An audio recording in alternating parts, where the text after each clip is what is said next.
that we have in the party today. In 2012, when our founding father decided to leave the leadership of FDC, it was generally accepted that there was a need to fight the dictator leading a cruel junta using two prongs. The first prong that we prescribed as medicine to this dictatorship was activism, or defiance as it's commonly known. The second was elections. The formation of the People's Government, whose founding I was part of, was meant to reclaim our victory of 2016 using civil disobedience. Of course, we ran several campaigns together with the president, the People's President, Dr. Kizza Besigye, running risky ventures across the country, some of which led to fatalities, including death. And therein lies our foundation. Therein is our DNA, the foundation of which was built on defiance, the foundation of which was watered by the blood of common Ugandans.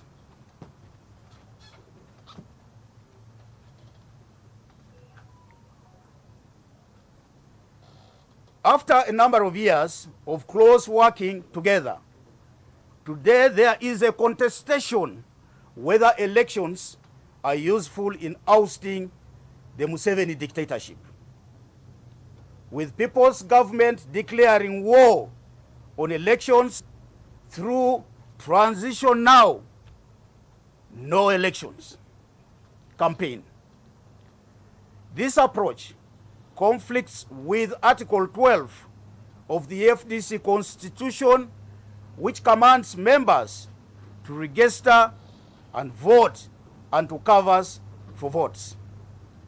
Ironically, the Deputy President of the People's Government, who also doubles as the Lord Mayor of Kampala, Elias Lukwago, continues to hold an elective office, making it unbelievable that this is a serious campaign that is being brought to Ugandans. I see this as the highest hypocrisy amongst some of our colleagues who have chosen to preach water but drink wine. The FDC maintains that both elections and activism are powerful and useful tools and will be used hand in hand in our bid to bring down the dictatorship in Uganda. For any organization to strive, there is a need to have one central command. Today, the FDC finds herself having two competing centers of power, one residing at number 6 Katonga Road and the other at Najanankumbi. Both these centers of power are fighting for the same political space. We are going to be trying to work within a very short time to narrow the gap between the two in order for us to work in harmony. The second issue that seems to be bringing this conflict is the issue relating to our election of 2021. As the country is aware, the FDC took a resolution to participate and field candidates in every position as much as possible. I was FDC flag bearer and definitely took the lead in this entire campaign on behalf of FDC in 2021 general elections, mainly in defense of my party I took a great risk and made great sacrifices because I had the option of running and winning as Member of Parliament. We had piled pressure on Dr. Kizza Besigye, who had earlier declined to run for the 5th time. I am sure there were better prepared members of FDC to run in my place, but I firmly believe that some of them didn't do so for the reason of political preservation, which is really a natural political phenomenon. I was abandoned by people I worked with, and for many years, I ran a lone campaign supported by a few fearless and committed comrades, and I wish to thank them so dearly for standing above self-interest. It is very strange that the same people who were sitting up there at the high table in Zambia, whenever I went to their areas, they just ran away from me. They hid from me. I came to Kampala here, I didn't see the Lord Mayor of Kampala, even if he boasts of having a 200,000 strong support within the city. And this happened everywhere, and there is evidence to that effect. Those proponents of the Zambia meeting decided to betray the party and the cause of the struggle. This act of hostility to the party, including campaigning against our official flag bearers, is a hostility to the party for which it's never too late to proceed under our constitution. Funding of the 2021 elections, which seems to be one of the biggest interests that is in the news now in our country, was one of our greatest challenges during the campaign and the election processes. A resolution to borrow from friendly sources without interest was passed by the Working Committee and the National Executive Committee, chaired by my then Deputy, Oweekitiibwa Joyce Nabosa Sebugwawo. To the best of my knowledge, a borrowing was made and accountability for all funds spent made to the first Working Committee and NEC preceding the 2021 general elections. The audited accounts have since been presented to the National Council and the Electoral Commission. Non-public disclosure of some sources of funds for the campaigns, disclosure of some sources of funds for the campaigns is not possible because throughout our life as a party, we have maintained a policy where sources of funding that don't wish to be disclosed are kept confidential. And we got to take note of this. We are not going to the marketplaces to betray people who have supported us financially. Some of them are in business. Some of them may be working in government, but do not believe in the government of the day. Some of them may be ordinary citizens who may not want to be disclosed. And so the last thing we shall do is to betray our allies. This is meant definitely to protect our funders from wanton attacks by the junta. The allegation of funds received from hostile groups by the party was made by our founding president in 2020. In private, he claimed that he had intelligence information that money had been received by the party from the Museveni establishment. It took us 2 years to try quietly to resolve this matter without much success. So this is not a matter of yesterday. It's something that has been hovering around for nearly 3 years now. This accusation came to light, to public light, during the 15th National Council meeting held on 25th to 26th November 2022, raised by our founding president, Dr. Kizza Besigye. We decided that the media would be left out of that particular session because we wanted to discuss internal matters, and therefore this was not captured in the cameras. The acrimony arising from the debate moved the council to resolve to have an elders reconciliation committee set up using the procedures of the party. And these were nominated by me, taken to working committee, which is the cabinet of the president, taken to the National Executive Committee, approved by the National Executive Committee. I was asked by NEC to go and contact the protagonists in this area, which were thought to be Nathan Andala on one side and Dr. Kizza Besigye on the other, with the list and the terms of reference. Each of them consented to both the list of elders approved by NEC and the terms of reference. What that meant is that this committee was given the confidence of everybody, including our friends who sit in NEC, who sit on working committee, who decided to go and address their grievances in the media. The main accuser and the accused and other top leaders of the party appeared before the committee.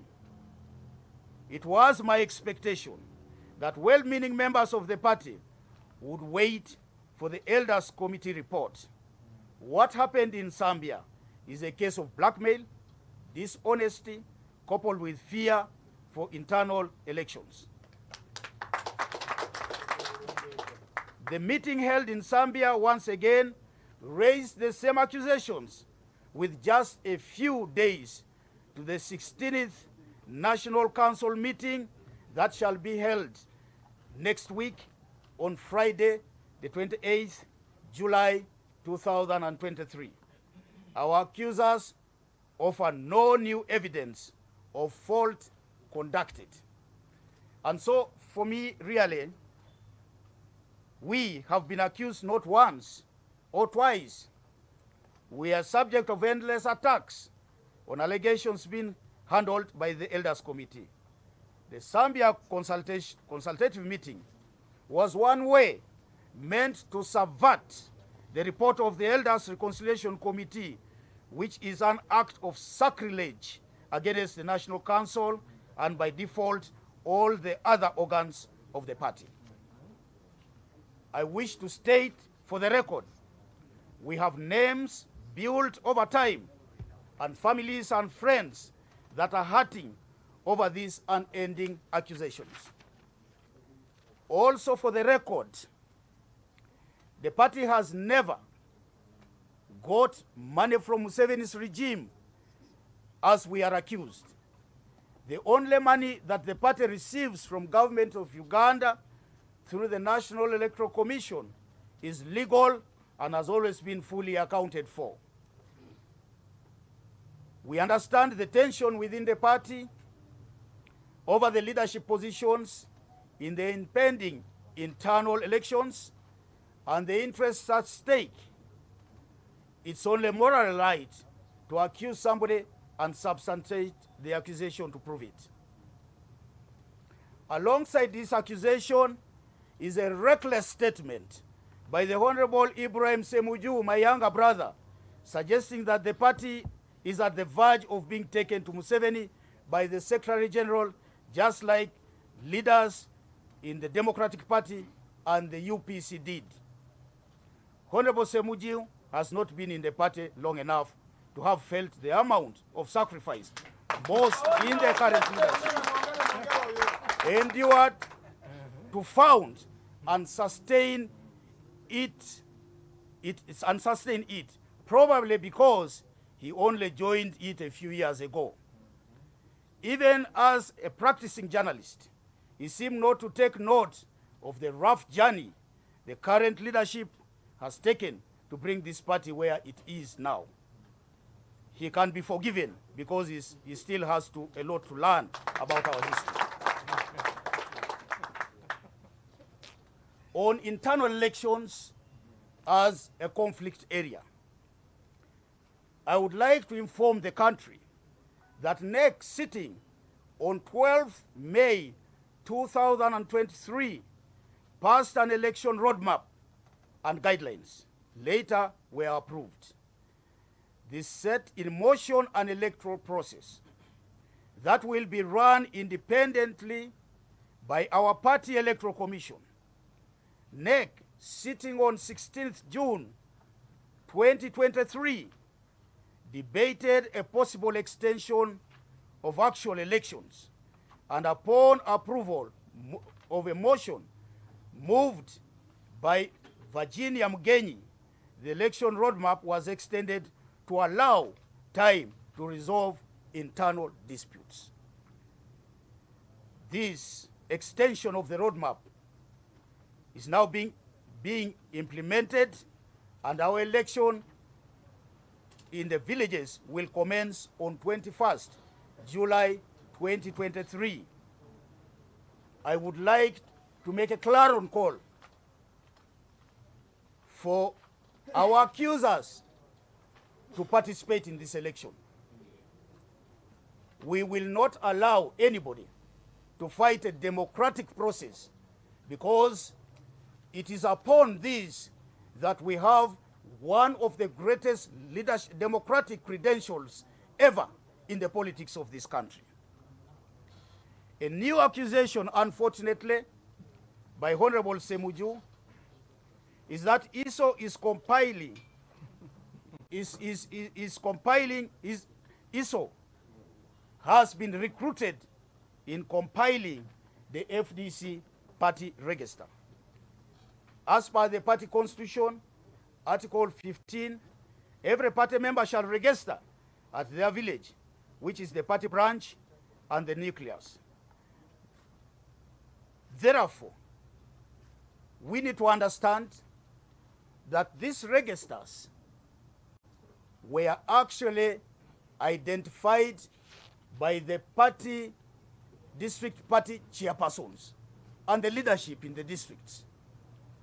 It is therefore one of the greatest insults for any member of the party, most especially a senior member who speaks for us, to go and even suggest that ISO is in control of the party.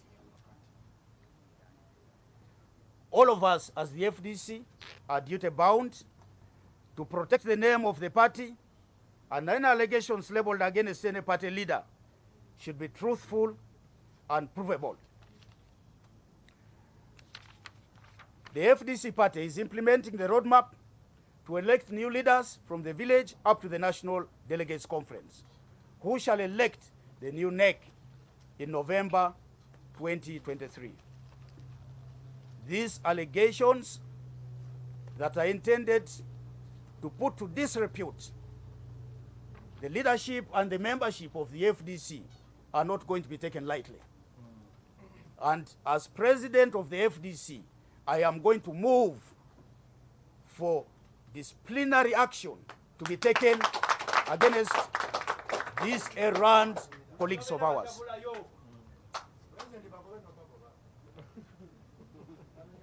Now, I would like to turn my attention as I conclude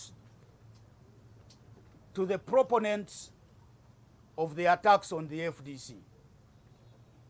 They have said a lot of things that they cannot prove, not knowing that they also have skeletons in their closets that we can prove.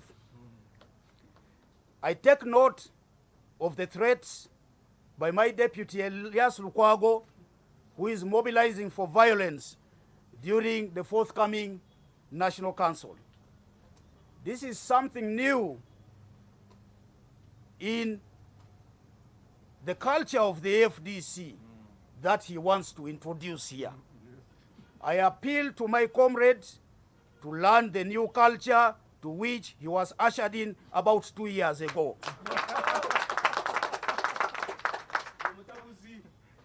I have, of course, the record of the Lord Mayor is very clear. You know, he's been hopping from organization to organization, and this is being done for political expedience. He thought he would be a mercenary in the FDC, but we do not have room for any mercenary here. We don't.